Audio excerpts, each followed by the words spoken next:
Hi guys, Deb Acker here, back with another video. And the title of today's video is how to know if you're settling versus compromising. So first and foremost, if you have found yourself struggling in relationships and maybe it just feels like you can never really get relationships right? Maybe you have found yourself kind of always having to settle to be in a relationship. I want you to know you are in the right place.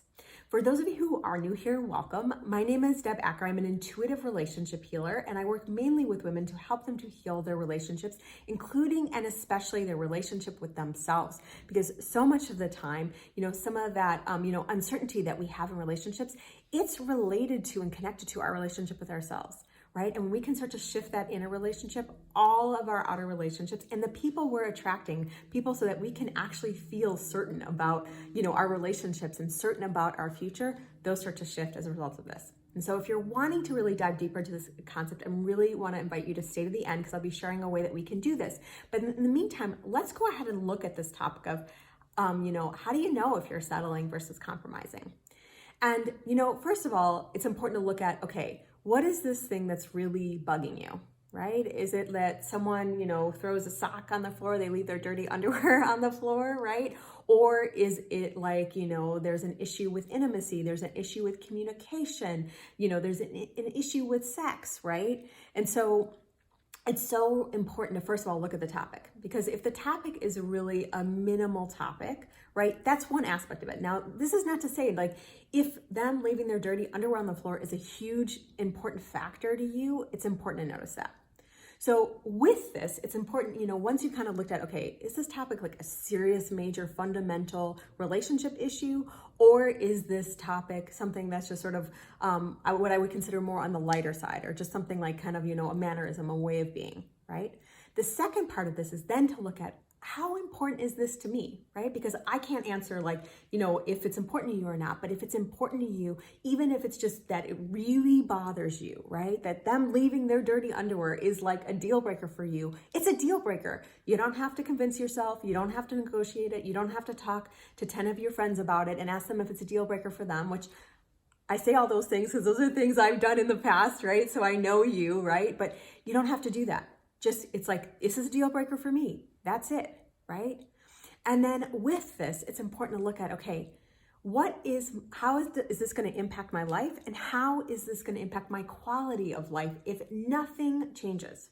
So if nothing changed, right? If nothing changed in, either intimacy, if nothing changed in their communication style, if nothing changed in their schedule, right? Or if nothing changed with them leaving their dirty underwear on the floor, I'm just using that as an example, right? If nothing changed with that, how does that make you feel, right? And how do you feel on the inside? And how does that impact your quality of life, right?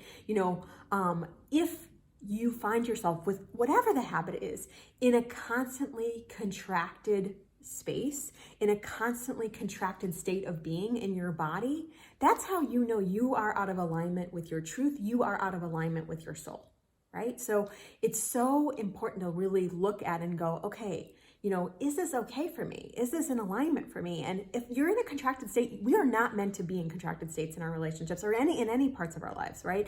Our truth is expansion. So if you can really understand that, if you can really lean into that, if you can really, dive deep into that and really choose to have that in your relationship, know that, the universe will also choose it for you.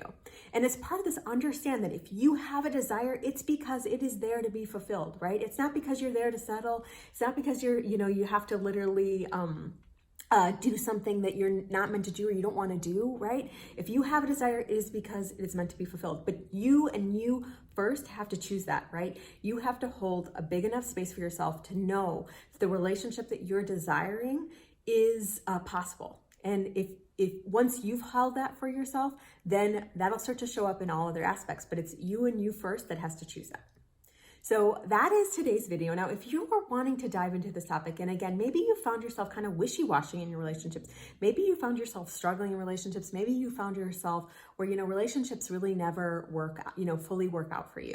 I want to invite you to attend my Putting an End to Painful Relationships Masterclass. In this class, we're going to dive deeper into what does it look like to have and to build that inner relationship with yourself so that you can have everything that you desire in your relationships. And as part of this, I'm going to talk to you about the gaps that can come up as we are looking and working on that inner relationship with ourselves, as well as some tools that you can use to start to implement this and put this into your life right away. So there'll be details on signing up for that below. The next class is coming up super soon. I freaking love this class and I'm so excited to teach it to you. And I'll look forward to seeing you there as well as seeing you soon.